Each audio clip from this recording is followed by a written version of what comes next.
ഈശോയിൽ ഏറ്റവും പ്രിയപ്പെട്ടവരെ, ദൈവവചന പഠനത്തിൻ്റെ 2ാം ദിവസത്തേക്ക് നിങ്ങളെ ഏറെ സ്നേഹത്തോടെ സ്വാഗതം ചെയ്യുന്നു. 2ാമത്തെ ദിവസം പഠിക്കുന്ന വചനം സങ്കീർത്തന പുസ്തകത്തിൽ നിന്നുള്ളതാണ്. സങ്കീർത്തനം 34:7. ഇത് ഓർത്തിരിക്കാൻ വളരെ എളുപ്പമാണ്. ഈശോ മരിക്കുമ്പോൾ ഈശോയുടെ പ്രായം 33 നമ്മൾ ഓർത്തിരിക്കാൻ ഒരു വചനമാണ്. ഒന്നും കൂടെ കൂട്ടിയാൽ യേശു 34. സങ്കീർത്തനം 34:7. വചനം ഇങ്ങനെയാണ്, ദൈവിക സംരക്ഷണത്തിൻ്റെ വചനം ഇങ്ങനെയാണ്: കർത്താവിൻ്റെ ദൂതൻ ദൈവഭക്തരുടെ ചുറ്റും പാളയമടിച്ച് അവരെ രക്ഷിക്കുന്നു. നിങ്ങൾ ഓർത്ത് നോക്കി, ഈ വചനത്തിനകത്ത് അത് വായിക്കുമ്പോൾ തന്നെ നമുക്കൊരു ദൈവിക ദൂതന്മാരുടെ സംരക്ഷണം ഫീൽ ചെയ്യും, അനുഭവിക്കാൻ പറ്റും. ഒരു ദിവസം രാവിലെ എഴുന്നേൽക്കുമ്പോൾ ഈ വചനം ഒന്ന് പറഞ്ഞ് പ്രാർത്ഥിച്ച് പഠിച്ച് പറയണം. സങ്കീർത്തനം 34:7.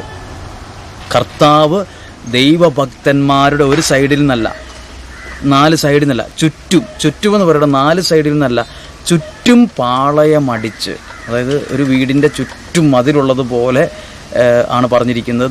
ദൈവഭക്തരുടെ, ആരുടെ ദൈവഭക്തർ? ദൈവവചനം പഠിക്കാൻ താല്പര്യവും സ്നേഹവും പരിശ്രമവും എടുത്തുകൊണ്ടിരിക്കുന്ന, അല്ലെങ്കിൽ ഈ കേൾക്കുന്ന നിങ്ങളുടെ പേരാണ് ദൈവഭക്തർ. നിങ്ങളുടെ ആ ദൈവത്തോട് കാണിക്കുന്ന സ്നേഹമുള്ളവരാണ് ദൈവഭക്തർ. അപ്പോൾ ദൈവവചനം പഠിക്കാൻ സങ്കീർത്തനം 34:7. കർത്താവ് ദൈവഭക്തന്മാരുടെ ചുറ്റും പാളയമടിച്ച് അവരെ സംരക്ഷിക്കുന്നു. ഈ വചനം മറക്കാതെ പഠിക്കാം. സങ്കീർത്തനം 34:7 സംരക്ഷിക്കുന്ന ഈ ഒരു അനുഭവം നിങ്ങൾക്ക് കിട്ടട്ടെ. 2 ദിവസത്തെ വചനങ്ങൾ മറക്കരുത്. 1 സക്കറിയ 9:8, 2ാമത്തെ വചനം സങ്കീർത്തനം 34:7. ഒരിക്കലും മറക്കാതിരിക്കുക ഈ വചനം. ഈ 10 വചനങ്ങൾ പഠിക്കുകയാണ്. സങ്കീർത്തന വചനങ്ങളാണ് 2ാമത്തെ ദിവസം പഠിച്ചത്. നിങ്ങളെ ദൈവം സമൃദ്ധമായിട്ട് അനുഗ്രഹിക്കട്ടെ. ഈ 2 വചനങ്ങൾ പറഞ്ഞ് ഈ 2 ദിവസം നമ്മൾ ആരംഭിച്ചു.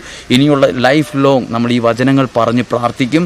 നമ്മളെ അത് ദൈവിക സംരക്ഷണത്തിൻ്റെ അനുഭവത്തിൽ നിർത്തും. ദൈവം നിങ്ങളെ സമൃദ്ധമായി വചനത്തിലൂടെ ഏറ്റെടുത്ത് അനുഗ്രഹിക്കട്ടെ. ആമേൻ.